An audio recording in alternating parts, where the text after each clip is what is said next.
All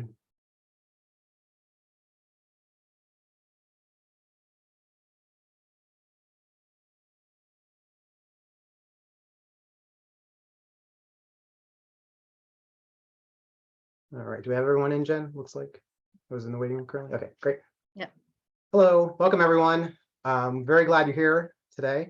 I see one of my colleagues, at least Chris. So hi, Chris.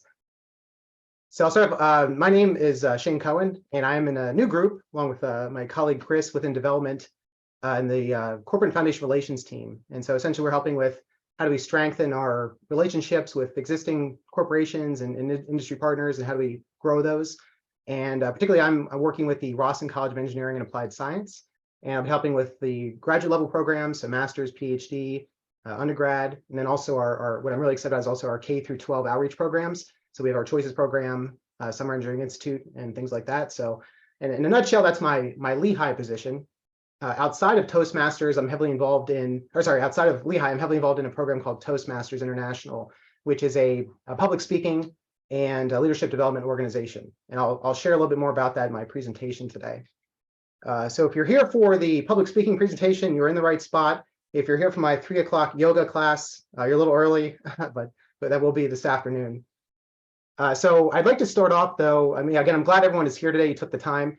I'd like to know, what would you like to get out of this workshop? If anyone's willing to either put in the chat or feel free to unmute yourself and speak up. Is there one particular thing I could help you with, or are you hoping to learn or take away from today's session? I'm interested in learning about it. I'm really interested in what you do with Toastmasters, and I think that it would be good to learn about how to present, because sometimes I feel like when I'm not using notes, I kind of stumble, so I would like to, just like those practical tips would be really helpful for me. Okay, thank you, Chris. Appreciate that. Tips and tricks, presentations, tips on remembering and memorizing content. So you use scripts a lot. Okay, excellent. So what I'll do. Oh, sorry. Oh, yes, go ahead. I was just going to say, just getting comfortable with standing in front of people again. We've gotten so accustomed to the Zoom and the online platforms that suddenly when you're in a group of actual people, how do you get used to doing that again? Great. No, thank you, man. I'm really glad you touched on that, especially with having the COVID situation, particularly the last 2 years or so, and knowing students have really specifically struggled with this as well in their communication and right. And then once we get back to now, we're doing presentations in person. How do we do that as well as continue to do it virtually? So I'm glad there's a really great points, and I'm glad that in the chat, thank you for pointing those out. So I want to introduce everyone to someone. This is Paul. You can see here. So Paul he works at Lehigh, but we won't share what department. And Paul's been struggling with his confidence when it comes to public speaking and presenting. Now, Paul, he knew about today's session, but he's like, he had something else he wanted to really do, and he wanted to work on that. And Paul, he wants to grow and he wants to evolve in his role. He knows that there's an opportunity for promotion in his department, and he really wants to help support his family, financially, and continue to do what he can for the community that he's heavily involved in. And so Paul, unfortunately, he skipped today's session. So when the pressure is on, Paul, he might run into some issues and crack, but the good news is the session is recorded, and so I say that just jokingly to say that if you know somebody who's not here today, like Paul, please do encourage them to look at the recording, and hopefully, again, my goal here today is to provide as much value as I can in this 45 minutes that we have together. And I do want to note that outside of today's session, I will be sharing my contact information. Please do feel free to reach out to me. I'm happy to chat anytime. This is a particular area that I'm very passionate about, as I'll explain here. So with that, I'm going to share my screen. I would like to, the other thing I want to note about today, I would like today be as interactive as possible. Again, I know we have a short amount of time and I have a decent amount of content I want to get through, but second.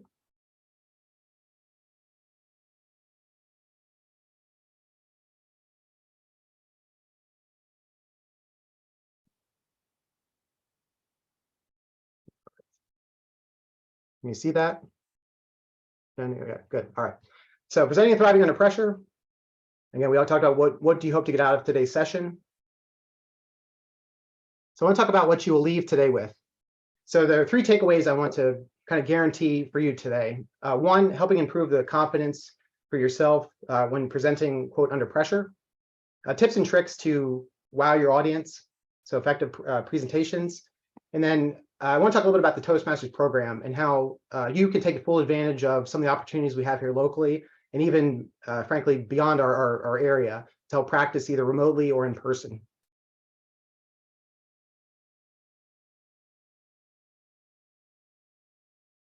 So have you felt under pressure? Would someone care to put in the chat, again, just to make this interactive, when it comes to presentations or public speaking, what are some scenarios that maybe you yourself or someone you know maybe have felt under pressure? What are some examples that we deal with?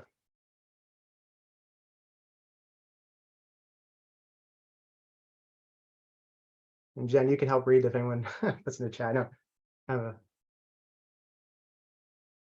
unexpected. Okay, great. Unexpected audience questions. Great.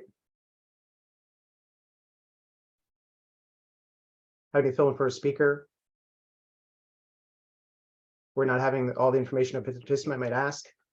Mid-presentation questions, right? Okay, how do you deal with interruptions? Lack of time? Okay, excellent. And those are good. I think that's good for everyone just to see what some of the common issues or things maybe we haven't thought of that may come up during a presentation or when you're doing public speaking. So how about this example? We just had a commencement at Lehigh, right? We had CJ McCollum, who presented, provided a keynote address for our commencement. And unfortunately, I want to go back and watch. I did not get a chance to see. I saw some excerpts from his presentation, but did not get to see the whole thing. But this is a perfect example where you're called on as an alum to come to commencement. You have thousands of individuals watching you, thousands of individuals, and it's going to be recorded. So this is an instance where there's clearly a lot of pressure. But even if you're not the commencement speaker, we have many things that come up day to day where there's opportunities where maybe you're even called on in a meeting, right? So how do you think on your feet to reflect and answer in a consistent or concise manner? So a quote that I love is, when the pressure's on, we don't rise to the occasion. We fall to our greatest level of preparation. And you saw CJ McCollum there, a professional basketball player, and I feel CJ would agree with this, that it's all about preparation. And this applies very much to public speaking. Now, I'd love to take credit for this quote, but it is not my quote. I actually took it from a great book, Never Split the Difference. It's by Chris Voss, who is a former FBI lead hostage negotiator. And in the book, he uses this quote in terms of other things not related to public speaking, but it very much applies to this. And I want to emphasize that public speaking is definitely it's not something you're born with. It is a skill that no matter what, it is a skill that you work on, and that over time it's a skill you can improve on and become better at. So I want to give everyone the confidence here, and I'll talk a little bit about my story and me being legitimately, I'd say, a worst case scenario when it came to public speaking and presenting. So personal story. This was myself back in say probably middle school, elementary school. And it's hard to imagine maybe that this child you see here was not the most popular person in the class, not the most confident or outgoing person. But this, as you see here, this picture of me, I was extremely introverted, extremely shy. And I grew up in a household, unfortunately, that I had a verbally abusive father. And so my father would always tell me, things like, you're not smart enough. When it came to presentations later on and doing public speaking, my dad would tell me, well, our family, we're not public speakers. And maybe you've heard someone in your family say, well, that's not really, that's something you're born with again, or something someone else is better at. That's not really your skill or capability. And so unfortunately, that growing up that way, it really was ingrained in me that I'm not a public speaker. And so I had a tremendous lack of confidence when it came to presenting and doing public speaking. And as a result of that stuck with me throughout high school, throughout when I was in college, and then early on into my career. And so when it came to presenting, I would do things like, oh, let someone else present. I would always hand it off if there was a group presentation, let somebody else do the bulk of it. And if there were slides or something to present, I did what you're not supposed to do. And I would fill the slides with all the words and all the bullet points, and I would literally read from the slide.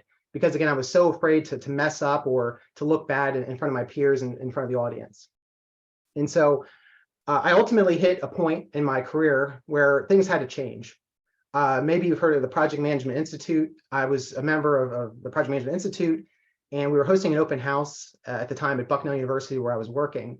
And we had individuals from across the state coming for this open house. And because I had kind of helped organize the event, I was responsible for introducing the keynote speaker, who was somebody who within the PMI Institute was very well known across the state, had been in the program, I want to say, for our organization for 30 years, very well known. And so I had the privilege of introducing this individual. Well, I got up to the podium and I did not take my notes with me. I had memorized his introduction, his background, and I thought that was a great idea. Got up to the podium, I looked at the audience, and all of a sudden it hit me. I started to sweat, I turned red, and I thought, oh no, like, don't mess up, Shane, don't mess up. And then the worst case scenario happened. I blanked. And maybe you've experienced that before in a presentation you've done, but I completely forgot everything I was going to say. I remember the speaker's name, where they were from, but then I sat down, or I shook the speaker's hand, sat down, and realized I never wanted to feel that feeling again.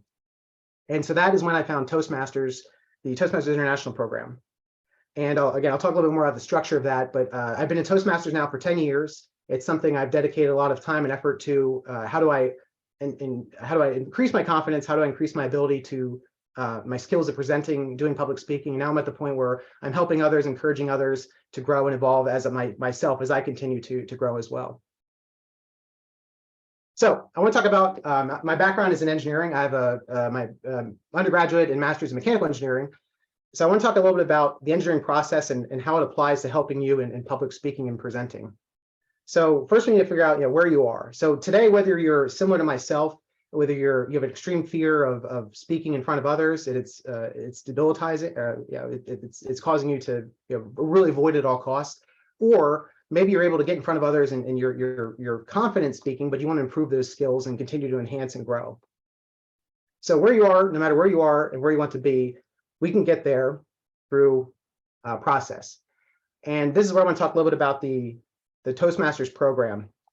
And so Toastmasters International, again, it's been around since the 1920s, and it's specifically geared towards public speaking and leadership development and growth. And it's actually very interactive, and all clubs are set up very similarly. So if you join a Toastmasters club, which they're in a majority of countries across the world, we actually in the Lehigh Valley, we have 3 clubs here. We have a club that meets in the morning before work. We have a club that meets over lunchtime, and then we have a club that meets in the evenings. So the clubs are also available via Zoom or in person. So I do encourage you to check out a Toastmasters club locally. And Toastmasters is set up, again, very similarly across all programs.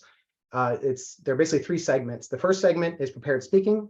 So you as a Toastmasters member will work on prepared speeches through what's called the Pathways program. That's why a pathway is shown there. So Pathways is a series, you choose a path, and then you do a series of projects around basic speech structure, around humorous speeches, around speeches to persuade an audience, speeches to entertain an audience. How do you run a panel, things like that. So there are a wide variety of projects that you work through in each of these paths. And the program, so you start off with a prepared speech in Toastmasters through Pathways. You then have the evaluation section of the speech, where every speaker has a set evaluator who provides feedback on a very positive and supportive environment, things you did well, and then maybe 1 or 2 things that you could consider tweaking and changing and working on for the next presentation or speech. And then the last segment is impromptu speaking. So that's where you're given a question or you're put in a scenario, and you have to think on your feet in the moment for 1 to 2 minutes to respond to that question or scenario.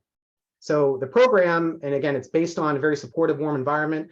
Everyone as a member in the club or guests are there to help guide you or help guide and support you in whatever your goals may be in this area of public speaking and leadership. So tremendous program. Again, I highly encourage you to check out a club, and Toastmasters.org that's the international site. If you go there, you can easily put in your zip code or you can just Google it, and you will see the clubs in our area as options. So I want to bring up a few logos here. These may be companies. I assume we're all aware of Disney, Universal, Johnson & Johnson, ExxonMobil, Nike, and PepsiCo.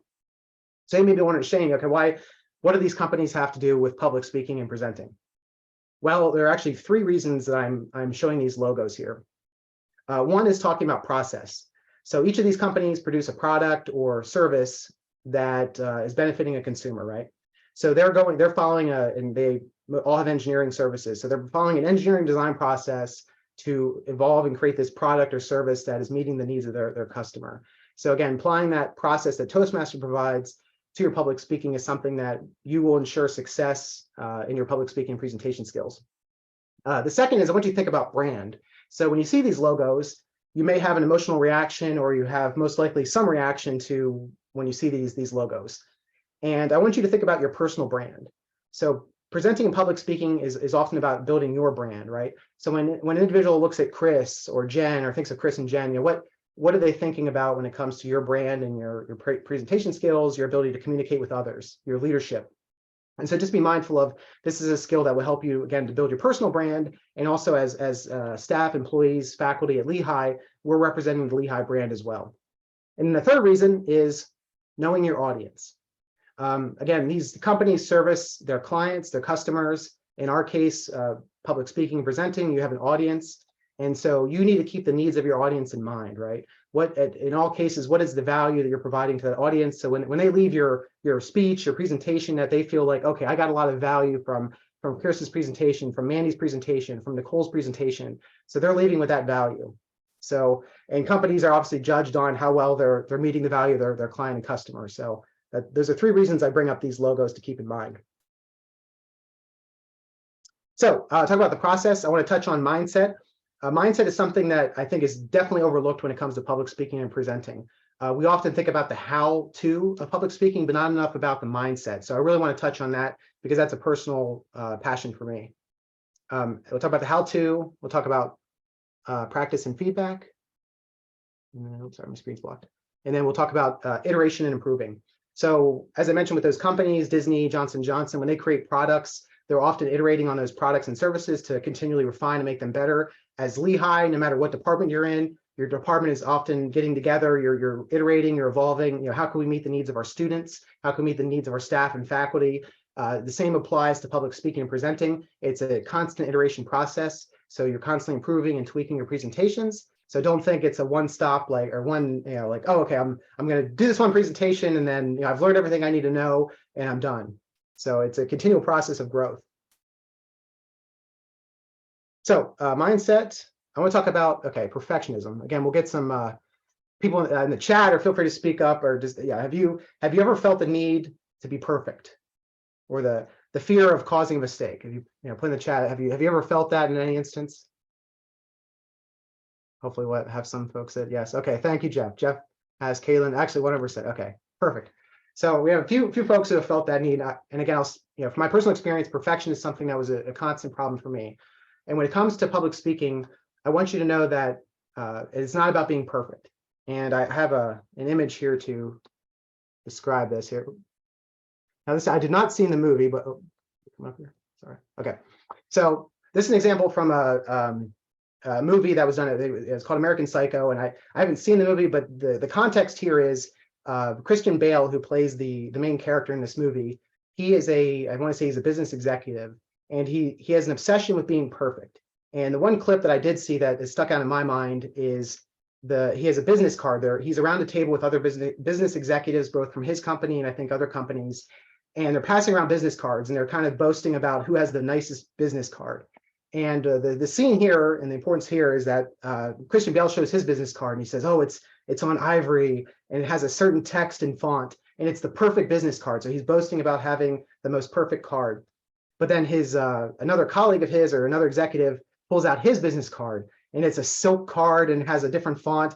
And this is the picture you see here, where Christian Bale is looking at his colleague's card and thinking like, oh my gosh, this card is actually more perfect than my card. And he's just obsessed with this, and he can't help but think about how imperfect his card is in relation to that business card. So I say that to say that no speech is perfect, and it's not about being perfect.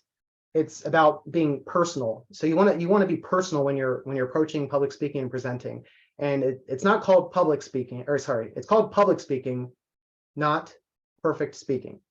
So again, I want to eliminate the notion of need to be perfect or needing to have the perfect script that you're reading from. That will cause a lot of anxiety in your mind, and it will also it could cause your audience to be anxious as well. So you just want to be personal, and I'll explain some tips and tricks on how to do that.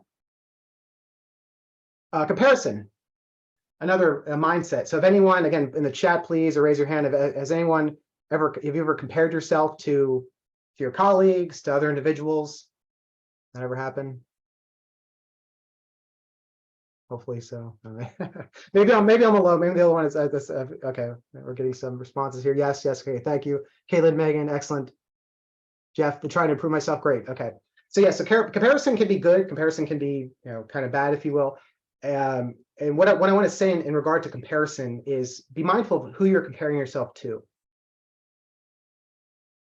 Oh, sorry. Where is the? Oh, okay. So, okay. Well, I'll bring up. So Malcolm Gladwell. I think maybe you've heard of him, maybe not. He's a very well-renowned bestseller author, psychologist, and he has a book, David and Goliath. And a really great book. If you haven't read it, I highly recommend it. And I wanted to pull out a few things that he doesn't talk about public speaking presenting in his book, but there are a few analogies and concepts he presents that I think apply as well. And one is the idea of, again, comparison. So we often compare ourselves in the book he notes. We often compare ourselves to the best we know, right? Or in the case of our peer group, we compare ourselves to who we know that is doing a really good job. So I know you're not in Toastmasters, but this is a picture of Aaron Beverly. Aaron Beverly is a world champion of public speaking.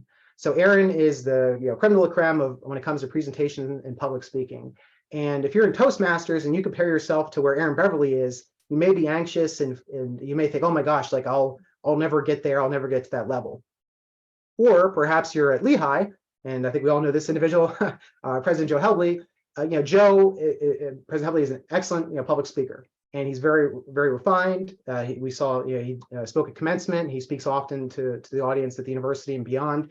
And so if we're comparing ourselves to, say, someone like, world champion of public speaking or Joe Helbley, it may cause some us to be timid or anxious about, pushing ourselves to move forward and thinking like, oh, I'm not that good. So, the fear to try. So I'm just putting out this concept of, when you compare, you may be less likely to dare. In this instance that, don't be mindful again who you're comparing yourself to. So I made the joke when I started off this morning with Paul, right? So Paul, who represents someone at Lehigh who needs to work on the public speaking but isn't here today. Well, the fact that we have 19 individuals here this morning, kudos to yourself, because when I say about comparison, you need to, quote, compare yourself or think about those who aren't here in the general population. So public speaking is still and continues to be the number one fear. So people have said they'd rather die than get in front of an audience and speak. And so this is something that the general audience, the general population has a fear and anxiety around. So by being here today, by focusing on this skill, you are setting yourself apart from your peers, not only at Lehigh, but also in the general population. So I just want to make you aware of being aware that the fact that you're working on this, that you're here, you're setting yourself apart. So struggle. Do we think struggle is good? Again, chat's in the comment. Is struggle good? Is struggle bad? Any thoughts on this? Or feel free to speak up. What do you mean by struggle? Like the struggle to what do you, can you define struggle? So I'll say in the context, thank you, Chris. In the context of public speaking, is it a good thing to struggle with public speaking, or is it a negative thing? Maybe the anxiety or the pressure might help you to react to the audience. Maybe the struggle of like listening to the audience and knowing how they feel will actually make you feed upon it and be more responsive to what the audience is looking for. Okay, no, great. I appreciate that. That's great. Thank you. If anyone else, right, the struggle may cause you to be more reactive, more engaged with the audience. Are there any other thoughts on just the concept of struggling? Because I do want to make a point here. What else? Okay, if not, that's great. Let me read the chat here. It's good because you have measurement of how far. Okay, maybe the other. So struggle. I bring up struggle. So again, in the book I mentioned with Malcolm Gladwell, he has a good case study and a good point about the fact that when we think of struggle, sometimes we think maybe it's a bad thing, and again, it could be a good thing, but it can be a bad thing. But I want to say that you're actually in a beneficial position in terms of if you are somebody who's struggling with your public speaking and presentation skills, and the reason for that is if you're struggling, you're more likely to find the resources you need to improve. You're more likely to really focus on that skill and hone that skill over time to make sure that you're no longer in that position of struggling. You're confident and you're doing very, very well. And I'll give you now. So in terms of Toastmasters, I've been in 10 years. I'm also in what they call an advanced club. So individuals who've been in Toastmasters for a very long time. And the advanced club is an example where I've seen individuals who they're confident standing in front of a room, However, because they never struggled, they never had an issue with public speaking and just getting up in front of a group and talking. But what I've noticed is there are members who come into our advanced club and in normal community or corporate clubs, and they will surpass individuals who never struggled with public speaking. They'll surpass them in their ability to, influence the audience, to engage the audience, to have folks say, wow, Beverly's presentation was really good compared to someone who claims they didn't struggle and who feels confident presenting. And I want to say that a large part of that is because, again, the individuals who struggled really found the resources, they focused on it, they improved it, and they were intentional about it. And I think, speaking from my own personal experience, that's a case where I've been very intentional about finding individuals, mentors who can work with me, guide me when it comes to presenting in public and doing public speaking. So I want to say that you're in a good situation if this is something you're struggling with, that you really can refine those skills, enhance those skills, and you can become a much better speaker and presenter than other individuals that you've seen and maybe aspiring to right now. And I'll say that the bar is actually not that high. I'm sure we've all experienced where we've had paid speakers come in and you're thinking, wow, this person was paid to do this, and they gave an awful presentation. So the bar truly is not that high, and I just say that to encourage you. So I guess a few examples of well-known figures who have stated that they've struggled with public speaking is something that they focused on and worked on, and now are well known for their ability to present and speak in public. So we have Warren Buffett, Julia Roberts. This is the founder of Domino's Pizza. So as a founder of Domino's Pizza, he had to go around and present his business case and be able to be confident in presenting their brand and what they were going to do. This is an example. This is Darren LaCroix from Toastmasters, Mark Brown from Toastmasters. The two individuals, Mark and Darren, on the screen there, I bring them up to they are now they are both world champions of public speaking. So within Toastmasters, I didn't clarify, every year they have an international contest where over 30,000 individuals across the world participate in this speech contest. Only one person will be crowned the international speech contest winner. So the world champion of public speaking. Darren and Mark are both in that category, but both have stated that when they started Toastmasters, they were extremely fearful of public speaking. They each had their own areas of anxiety that they had to work out and work through. But now they've gone from that to individuals who are making a living off of coaching others on how to be good presenters and public speakers. Another mental aspect is the audience is not rooting against you.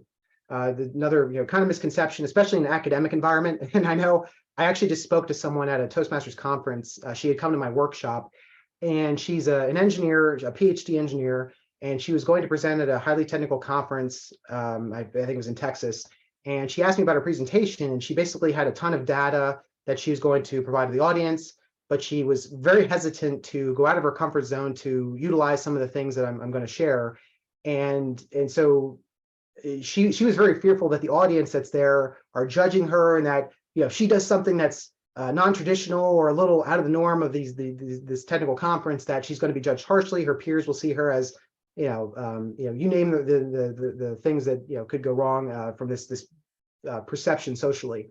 And so I was talking with her a bit and just trying to let her know, the audience is not rooting against you, and that it's okay to do something out of your comfort zone. And in fact, if you go to a lot of these technical conferences, the presenters, you'll see a lot of the same kind of presentations in the same format. And I say a lot of that, it's not because of that's how you have to do it. It's because people are fearful of changing. Everyone that they're afraid of being judged by their peers, and so they're afraid to kind of step out of the comfort zone and try something unique and different, when in fact that may actually engage the audience more. They may leave the technical conference saying, wow, that was really exciting, and I took away key nuggets, versus going through a bunch of frankly bland presentations. Build rapport. So I'll get into now a little bit of the tips and tricks, as I mentioned, if you will. So if you're doing a speech, you're doing a workshop, the first thing you want to do is, and this is a bit of a quote advanced technique, is to break the four tensions. But this is something, if you do this well, you'll definitely set yourself apart. When you're speaking to audience, there is tension between you, the speaker, and the audience. So what did I do when I started this off? I had you speaking up and saying, okay, why did you come here today? What would you like to get out of this workshop?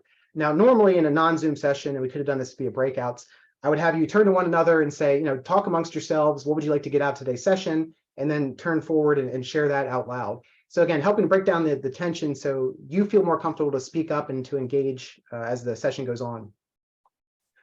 There's also tension between the audience members. So again, that first example, first exercise was something that was very beneficial. That, again, by getting you to speak up, you're helping break the tension. By putting your information into the chat, the answers to the questions, others are seeing, oh, okay, I'm not the only one that may be struggling with this area or may have this question or need.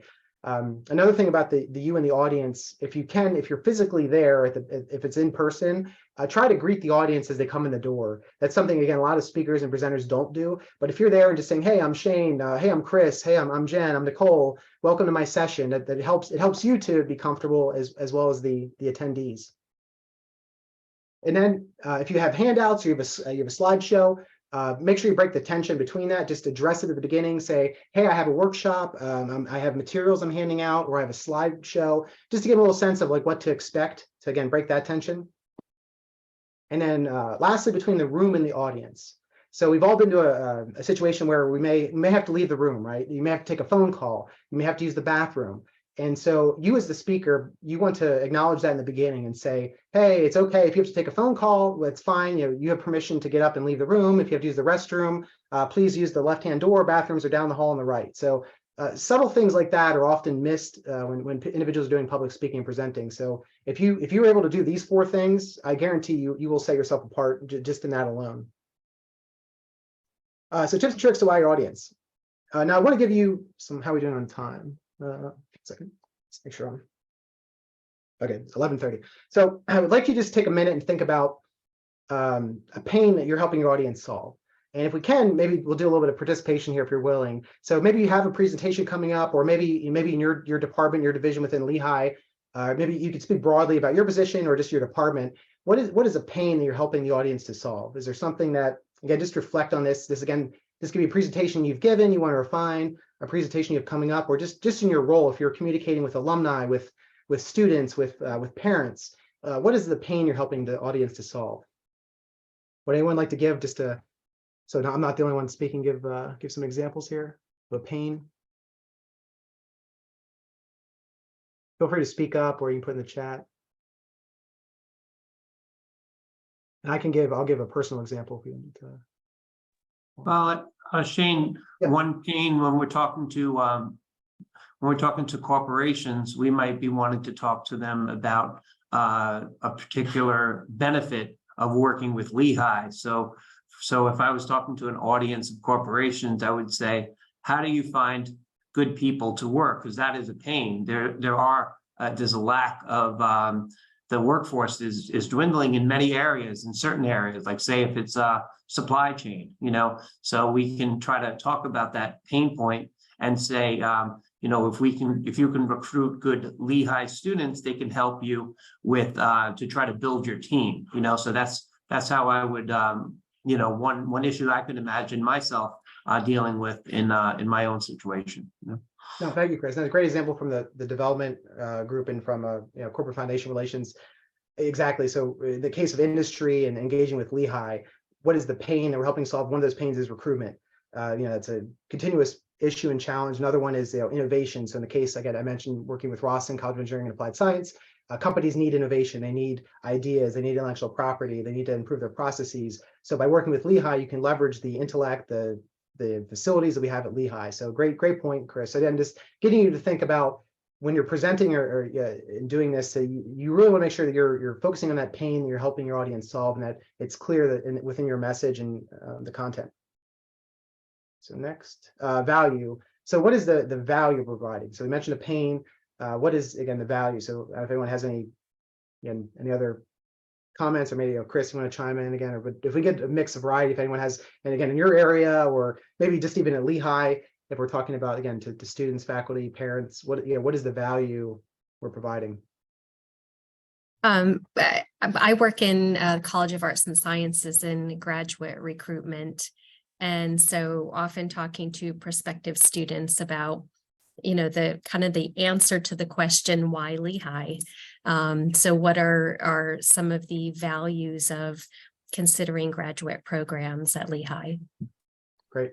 Okay, value for students committee, graduate programs at Lehigh, thank you. And the value, right, again, what is the value of Lehigh? We're all at Lehigh, so that's great. That is something we should be continually thinking about. Again, when we're communicating with anyone external, the pain that they have, the value that we're providing to them. I see someone says community building between students. Casey, thank you. Yeah, community building between students. Great. That could be value that we're providing for, which is definitely needed, especially after the COVID going through COVID. Okay, another main message. So we talked about pain, value, the main message. So you should be able to succinctly put your main message into 1 or 2 sentences. No matter if you have a 5-minute speed presentation or you have a 3-hour workshop or an all-day workshop, what is the 1 or 2 sentences that summarizes what the takeaway is for your audience? So in the case of development and alumni relations, I'll just give you from my case working with industry. So if you look at the S&P 500 index, companies would be on the S&P 500. They could stay on there for an average of, I think it was 60 years for the last many years. And now recently the S&P 500 index, if you're a large company, your likelihood of staying on there now is around 15 years. And that goes back to, again, kind of the pain and value of you need to work with Lehigh to ensure you're recruiting great students, to ensure you're innovating, that you're staying ahead of the competition, that you're doing things for the environment, for example. You're thinking about sustainability. These are all things that, again, the main message and takeaway that you want to provide to the company. So if you want to stay competitive and you want your company to be thriving 15 years or beyond, you need to work with Lehigh. So again, example there of a main message. About emotional story. I'd like to get, so here's one, and I'm curious to learn about other departments too. Is there an emotional story? If you can incorporate this, either a personal story or a story you're aware of when engaging with your audience, that's a really great way. One, and somebody mentioned about memorization. So if you have a story that's something that's personal to you or something personal to someone else, it also helps you with quote memorizing. You can more easily speak about that, whereas you don't have to worry about memorizing a full script. So I love to use stories whenever possible. So is anyone in your particular department, you have a story that maybe you share with stakeholders, with students, faculty, staff, parents? Or is there an example you could share maybe in your area that, hey, if I'm going to talk to a parent or a student, here's a really great story that I'm aware of, I want to share. Shane, I was doing stewardship for a scholarship, and I tried to introduce the donor to one of the students so they can see the work that this student was doing in places like Afghanistan, bringing special needs services there. And that meant a lot to him. So I feel like, trying to try to bring the personal into it rather than just say, your scholarship has done this, amount, so I think like for an audience to see an example is a lot better than just citing numbers, No, thanks, Chris. That's a great example with using the specific student, specific country that was impacted. The students have this really great experience. You as an alumni, you're giving a specific emotional story that's personal, it's relating to someone versus a random stat, perhaps. Any other examples? Okay. Feel free to speak up again because I can't see everyone on my. Sorry. Hi, Shane. Can you hear me? Yes. Yeah, okay, it's a little noisy over here. So it's sometimes a lot of my speaking is more one-on-one, but sometimes I think it's helpful to, in addition to sharing an emotional story, asking folks to think of something that may be similar in their own situation so they can kind of tap into their own emotion on a particular topic. Oh, yeah, thank you, Nicole. Appreciate that. Yes, having right now, spot on, having the individual think about a story from their example, in the case doing individual donors and whatnot, right? Having them think about their own story and maybe their connection to Lehigh, and having them share and really get into that emotional connection that they have with Lehigh and their history and why they want to re-engage, why they should re-engage, and why they want to support students and the Lehigh brand. Thank you. What is your final, so when ending the presentation, and again, these are things that not all speakers do, and these are things that will help to set you apart. What is the final challenge or call to action that you want to have for your audience? So again, was that final statement or something that really you make an emotional pull to your audience? Okay, I've delivered this content. We've asked a lot of questions. We've had a lot of open discussion. Now I want you to blank. So what, do we have any examples again from your department and so what is a challenge or call to action you may provide to your audience, either, again, presentation you've given, one you're going to be giving, whether to individuals or to a group? I think from an admissions perspective, it's generally a call to keep them engaged with us in some way. So maybe that is inviting them to get on our mailing list or contact a faculty member in a department for more information. The ultimate goal is to get them to apply. But that's not necessarily the direct call to action for every presentation, but just to keep that engagement. No, great. No, man, that's a great example, man, where you maybe that first challenge or call to action isn't the end result that you want, but you're right. Maybe it's that initial step to get to where you want to go. So that's a really great example of, hey, join our mailing list, or maybe here's this small way that you can engage. It's a kind of a micro step, if you will, to that larger involvement. And in the case of admissions, that application to Lehigh. So getting that step in the door where you're getting familiar with Lehigh, you're building that relationship to eventually apply to the. So, all right, and then I'm gonna go through bonus. So I'll add in this last one here. This is again a quote, more of a little extra, if you will, or advanced thing. If you can make your presentations fun. So I'm trying to do that here this morning, trying to make it interactive via Zoom. I use the egg as an example, so I hope you found that fun. Just think of when you have a message you want to convey. Is there an analogy you can make? Is there something a prop? Another thing that is not often discussed a lot is the use of props, if you will, or visual aids. So I think that's something that I always try to personally engage if possible. I've seen speakers do a great job with that. So is there again a physical element that you can bring to the presentation that makes it fun and different? So, and I'm curious, maybe for the group here, has anyone seen an example where someone did something that was unique in a presentation, maybe recently or something a while ago, that you thought, oh, well, that was I really remember that from high school or whatever, from a recent retreat or something? Any examples of a really fun presentation or something that someone did that was a little unique to engage your attention? Feel free to just speak up or put in the chat.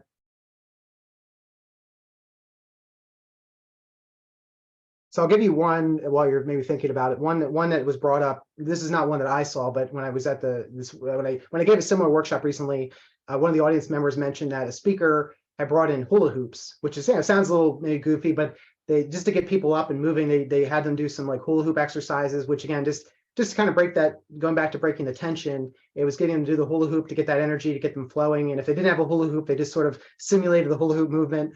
And so they made it a little fun, engaging, and it was something that was very different because a lot of speakers, workshop presenters, they'll do something like that. So again, just getting you thinking about, what you might be able to do. And I'll keep going here. So Toastmasters, again, I really want to again encourage you to check out the program. If this is something, public speaking, presenting, you'd like to continue to work on and refine. And I just want to share a few ways that the program can specifically help you. So, participating in each meeting, Toastmasters, the clubs typically meet. Most clubs usually meet twice a month, just to give you some example of the regularity, and they usually meet for an hour and a half. Now you'll have some differences. Some clubs, like an advanced club, might meet for a longer period of time, like 3 hours, but most clubs meet for an hour or an hour and a half. But if you participate in each meeting, like anything in life, you will continue to grow and evolve and do well. Table topics, I mentioned impromptu speaking. Table topics is that's what they refer to impromptu speaking in Toastmasters. So that's been highly, highly beneficial for many Toastmasters, friends that I know, members that I know.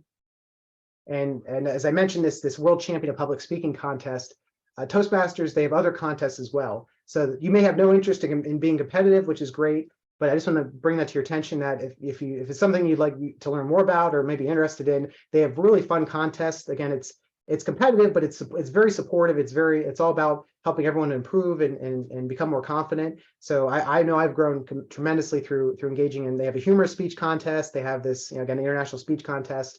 They have tall tales they just did recently. So tell an extravagant tale, and it's really, it's a lot of fun. And then there are leadership positions. So all clubs, like any volunteer organization, there are a lot of opportunities to serve and lead. And you grow in your communication, you grow in your leadership through volunteering in those roles. Find a mentor. Again, something I always encourage, whether you join Toastmasters or not. Maybe you know somebody who is a good public speaker. You'd be surprised that if you reach out to someone, they're more often not willing to give you time and work with you to help you in any way.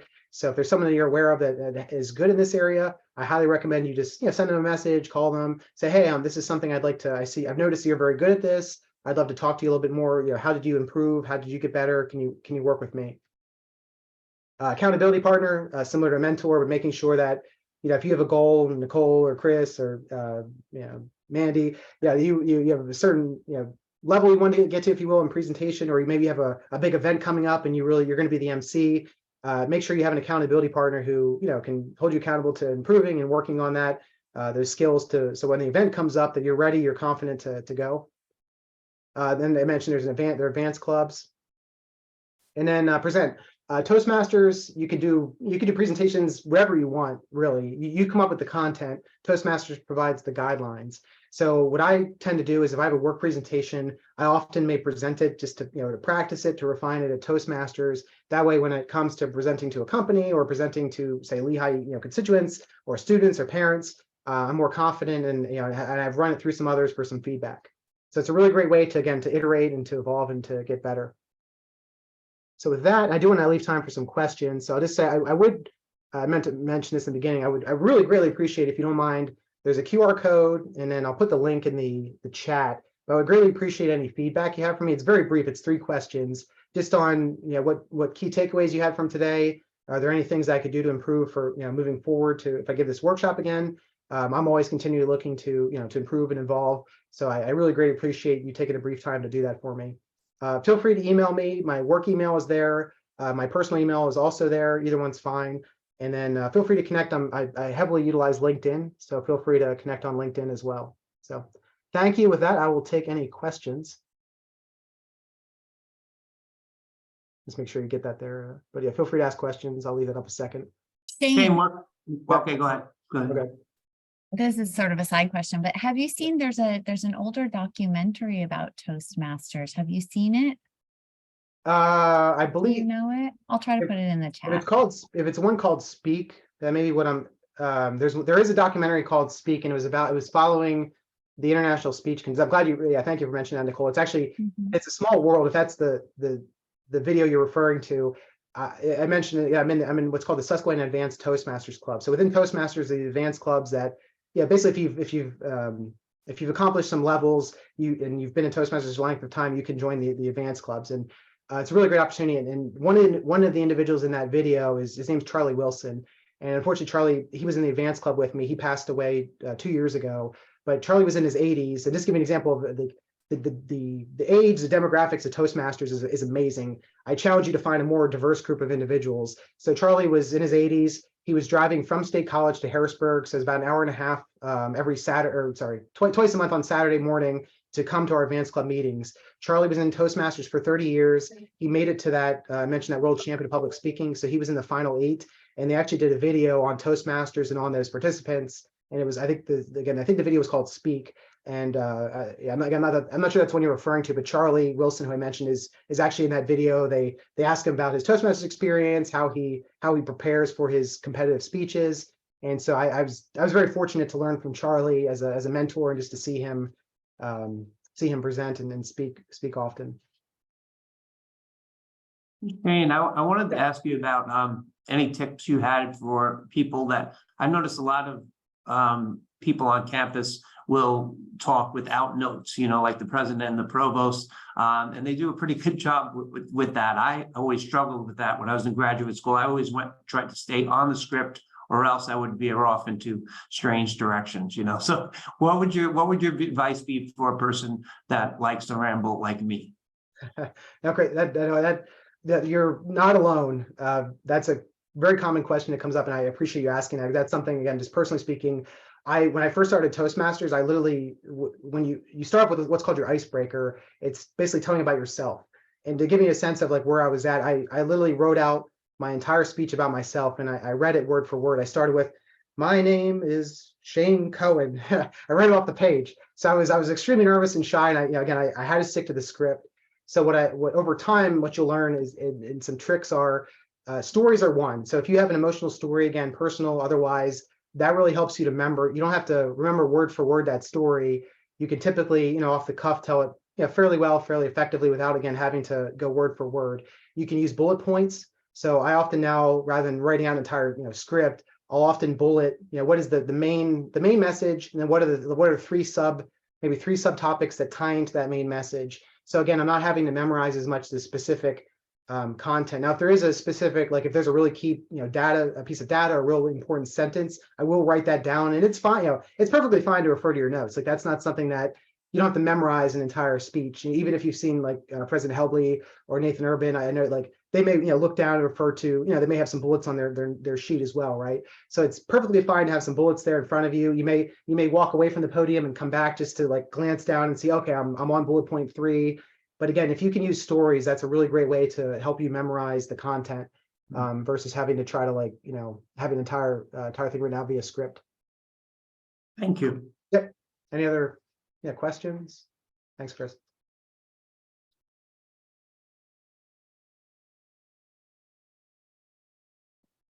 If not, how many folks we have left? I'll stop the share for now. But again, I'm happy to, my contact information was up there, and feel free to email me.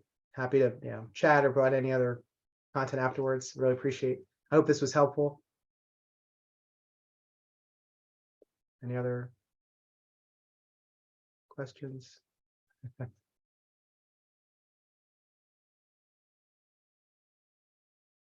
And thank you, Jen, appreciate you helping to run the session. Oh, sure thing. Thank you. This was great. All right. Well then, Jen, where will this be posted? It'll be under the on the. Do you know? It will be with the ERAC on the ERAC website. We're going to send out the link. Okay.